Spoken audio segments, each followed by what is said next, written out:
What makes a house a home? Over 8 weeks, 21 homes bursting with style and character are competing to be crowned Home of the Year. Tonight, the judges will visit 3 very different homes, scoring each of them out of 10. The home with the highest score will go through to the final at the end of the series. Looking for functionality, individuality and clever design are design legend Hugh Wallace. I'm looking to see that the homeowner has actually inspired and curated their home. Renowned interior designer Deirdre Whelan. When I'm designing a home, functionality has to come first, and after that, it's comfort. And award-winning architect Peter Crowley. As an architect, I'm looking for great examples of clever design in homes all over Ireland. But there can only be one winner. This is Home of the Year. Mary Rogers, her husband Mark Cook and their 4 children live by the sea in an extended Victorian home in Dublin. When we bought the house, it was a derelict Victorian building. It hadn't been lived in for some 18 years. There was a sign on the outside saying, "Danger, do not enter." We restored the Victorian part of the house. We didn't do very much to change it other than to move the staircase, and we also made a double height entrance. We retained the exterior wall of the Victorian house, and it's exposed in the living area, and it forms a really good connection between the old house and the new. It also defines the footprint of the old house as well. That was the original back wall. Around that Victorian part of the house, we wrapped the modern extension. All in all, I think the architects made a fantastic job of marrying 2 completely different structures in a way that, viewed from either side, completely fit in with their environment. What I like most about our home is the sense of space, both inside and out. In the summer, the house is all open. In the winter, it's much cosier, the fires are lit. It's different and comforting. You can see from every room out to the beach. It really enhances your life. This is my favourite spot. It's in the kitchen, it's the heart of the house. I get to admire the beautiful view out to sea and onto the beach. And I also get this lovely view back into the full length of the house from here. So the kids really enjoy the house and they really make the most of the space available to them, particularly the outdoors. You don't ever feel like you want to go away. It's like you're on holiday already. The fact that you can just walk out of the door and walk onto the beach at any time of day, really it was something we'd only ever have dreamed of.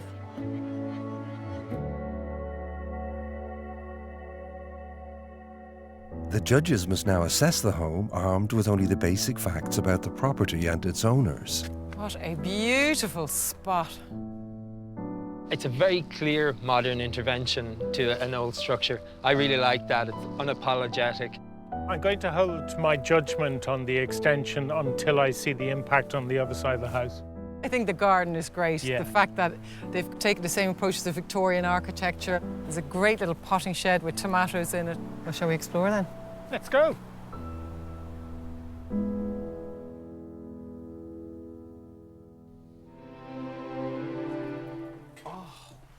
Look at this. Oh, this is nice. This access they've created from front to back is really successful. You open the front door and there's just this view through to the ocean. I think they've captured it really well. I think it's really smart. I love the fact you have the original porch and then you walk into this really lovely space like a vestibule. Yeah, there's a lovely feeling when you come into this hall. Beautiful oak flooring, soft greys on the walls and the ceiling. I want to see more of it. Me too.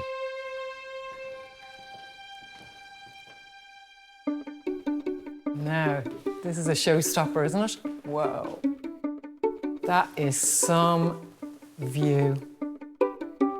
I love the light level in this room. The finishes are gorgeous.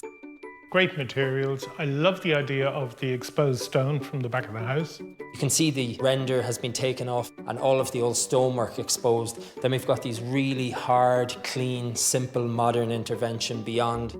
This is a north-facing space and look how bright it is. I think that's delivered because of the frameless glass. Lovely detail.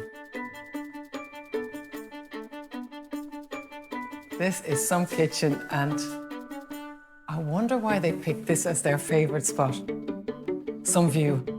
It's a beautiful space, but it's very, very echoey in here, very noisy, and I would find that over time quite irritating and frustrating. Yeah, I think it's lots of hard finishes, but they're quite extraordinary. The most successful thing about the space for me is the light again. We've got light through the roof from the south, from the north, from the east and the west. I think it's incredible. This is a fantastic space.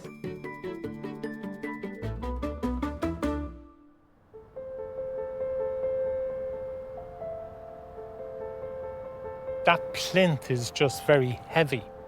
I actually don't mind the fact that they've gone for the black. In some ways, it grounds the house. I like the angles. I like the way the farm has been constructed. I think the shifting planes reflect maybe the dunes behind us and the sands. You have an expansive view, so maybe we need an expansive house to take full advantage of every part of that, you know? May well.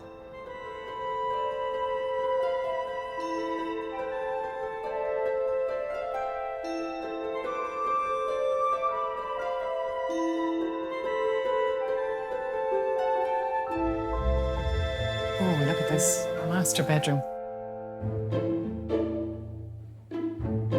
Why is there no colour? Colour is outside, Hugh. The colour is the backdrop to this room. I think that's a very valid approach. So the colour at night time in December, when I look out and it's pitch black, you're telling me that's the colour I'm looking at. But when you wake up in the morning, you're I going to have didn't a say glorious that. sunrise. No. Houses have to work in Ireland after 4 o'clock in December, just as much as they have to work in the middle of July. So I also believe that if I lie in that bed, I can see nothing. You have a level of privacy. You don't have to draw curtains in order to walk around the room because there's people walking around on the beach. From the outside, you can't see in because of the nature of the glass. This comes back to that whole thing of an architect has decided on an angle, and that's it. And it compromises how you live in this room. I really want to engage with the view and the sea and the sand. Personally, I don't care if somebody sees me in the nip.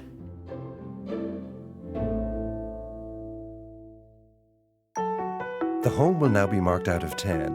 One score will be held back until the judges have seen all 3 homes, when their combined scores will be revealed. A stunning designed home located in a breathtaking seaside setting. The home consists of a very simple colour palette, and though I had some issues with the acoustics, it's still a stunning home, and for that reason I'm going to give this home a 7. This home is an architectural tour de force. I wanted to give this home a higher score, but there were a number of items I had difficulty with, and the lack of colour. I'm going to give this home a 7. This house is about context, and it responds really well to that. Everything has been arranged to take advantage of those stunning views.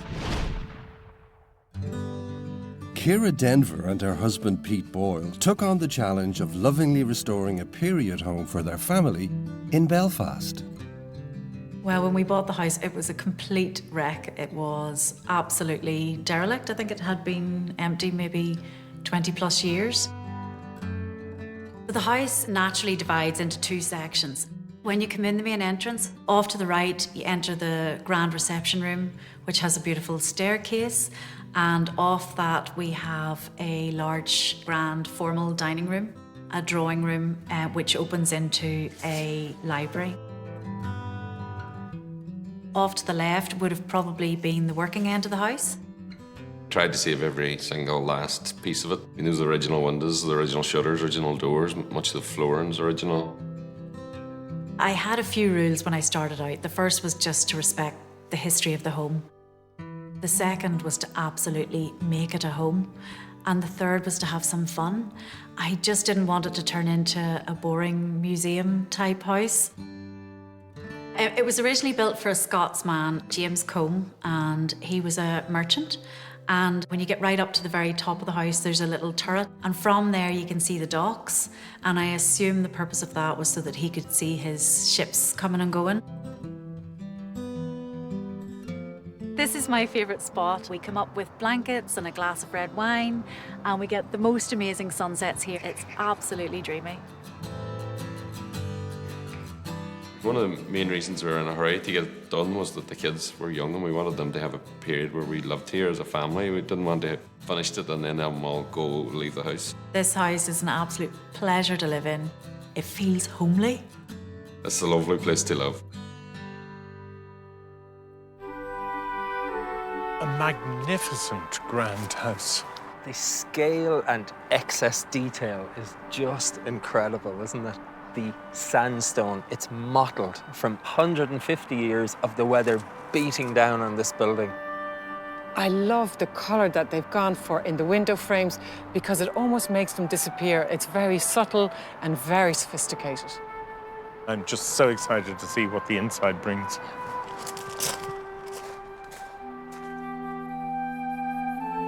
Goodness. Beautiful floor.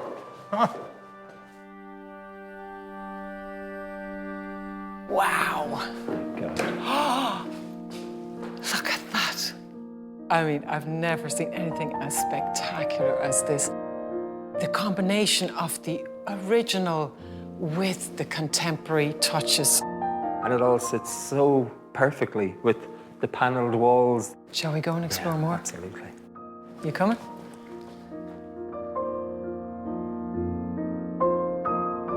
Oh, wow. Absolute sophistication. Again, it's that blend of modern classics and the original fabric of the home. The chandeliers are just fantastic. And then a fireplace, which is very much in keeping with the architectural style of this home, and a beautiful mirror. It's just so bright and airy in here. It's incredible. I've been to many homes like this where it hasn't been successful because trying to introduce modern elements and finishes into a period home is very difficult and requires exceptional judgment. Gosh, look at this. And courtyard, very sympathetic. Like you've got the original stonework, cast iron columns, you have original beams, so things have been reused here. It just feels very comfortable in here. There's a lovely light level. They've got a fabulous live green wall behind you there, Hugh, which brings lovely texture and an element of nature into this room. Very tastefully done.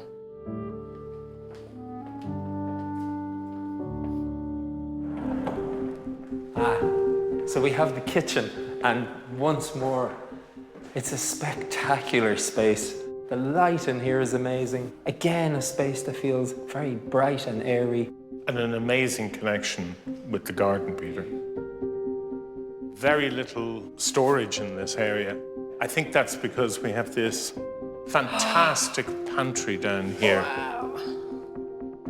The marvelous thing about this building is that the homeowners, in carrying out the restoration, have done it perfectly because they've respected the building from the outset.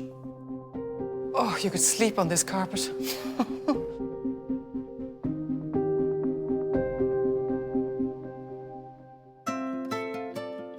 I love it. The bed in the center of the room.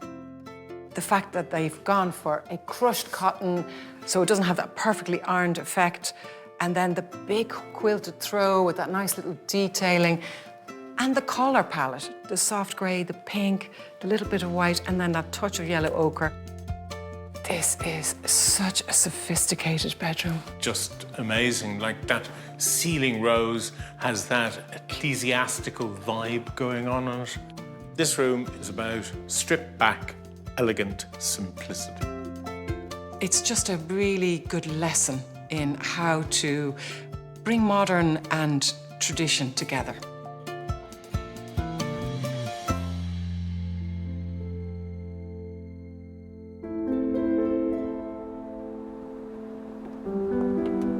We're on top of the world here. Oh, brilliant.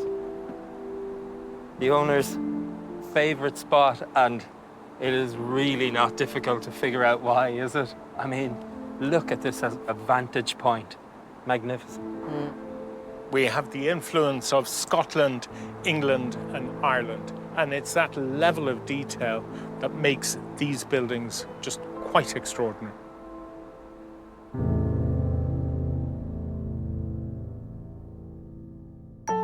The homeowner's impeccable judgment and style are evident throughout this home. The contemporary minimal interventions sit alongside the ornate detail of the original home perfectly. So it's a fully deserved 10 from me. The owners have reinstated this building to its former glory as a family home, respecting the architectural quirkiness of the building while introducing modernity. It is an exceptional home, and I'm giving it an 8. The owners here have shown great restraint, which allows the beautiful original architectural features to shine. When writer Alice Carey and her husband Geoffrey Knox were searching for a home to buy in Ireland, they stumbled across a derelict farmhouse in West Cork. The estate agent wanted actually nothing to do with us because we wanted the cheapest, most ruinous house. We saw the for sale sign and I turned down the laneway. We had no keys to get in or anything. There was a broken window in the back. I pushed Alice through it. We just kind of tumbled into the house and we said, isn't this the place? There were cows and sheep living in all the rooms. There were dirt floors. Yeah. We were mad. We had to figure out what we would do with it. Everything is old. Everything has been researched. We wait years to find something for the right spot. It just makes the house the house. The one thing I would, if I was doing over again, I wouldn't do the antique porcelain toilets and sinks because you cannot keep them clean. Too late now. This is my favorite spot in the entire house. The bed gets the light on 3 windows. There's something about the stream of air and energy that comes through. It's peaceful. I like the fact that a lot of people were here and they lived and they died and they married, all here. Restoring this house is one of the best things we've ever done in our lives. Absolutely agree.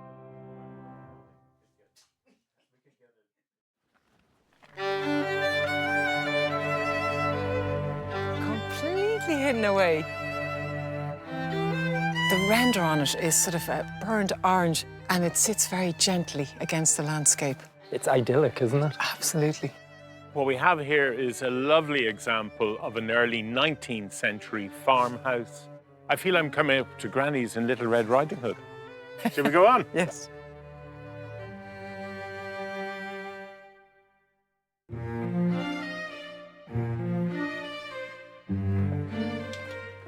Look at that, we're straight into the kitchen and living area. And they've lit the fire for us. Yeah, it's fabulous. This is just full of atmosphere and character. Full of bits and pieces. Best bit is the enameled roasting tin with the lid in the corner. The stacked slate, it's just so beautiful and so simple and so apt, I think, for this home. Having a sofa in front of the fire in the middle of what is the kitchen area doesn't make sense, but it works a treat. It's just oozing character.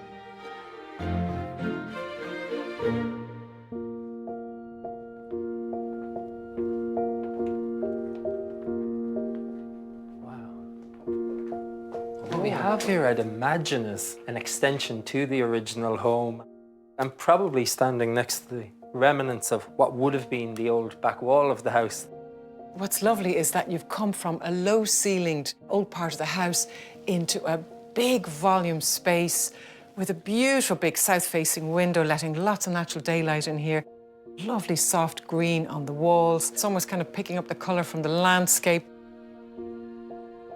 Like that truss there is timber dowelled.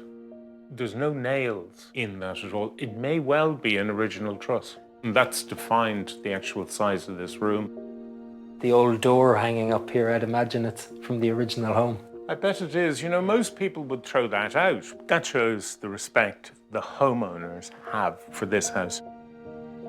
Who else would do that? Only somebody who is passionate and concerned about conservation. Everyone else would have chucked it in the bin. they've created a very special home. Ah, it's nice and bright here on the landing. This is the original staircase, and it's so simple, you know, the newel post, and look at the simplicity of that handrail. And that's because at the time when these houses were built, the timber in Ireland was just really poor quality. Oh my. It's a bathroom. I presumed we were going to walk into a bedroom. I'd actually describe it, funny enough, as a dressing room because of this lovely big wardrobe over here. The colour on the walls is great because it's a blue, but it's been daubed on, and therefore it comes in different strengths and colours. I'm fascinated actually with that piece of art beside you, Peter. The amount of religious paraphernalia is incredible, really, isn't it? It's certainly a quirky room.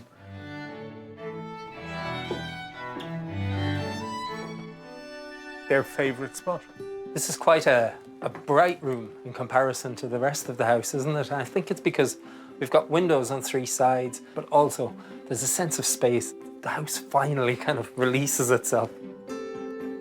The orientation of the bed here works very well. It's at an angle, but it then affords you the views out of those 2 windows there. The personal touches have certainly come through, and it doesn't feel like it's staged in any way. I totally agree, Deirdre. I think this is a project that's evolved over time. That's what I think makes it a very special home. A labour of love. Absolutely.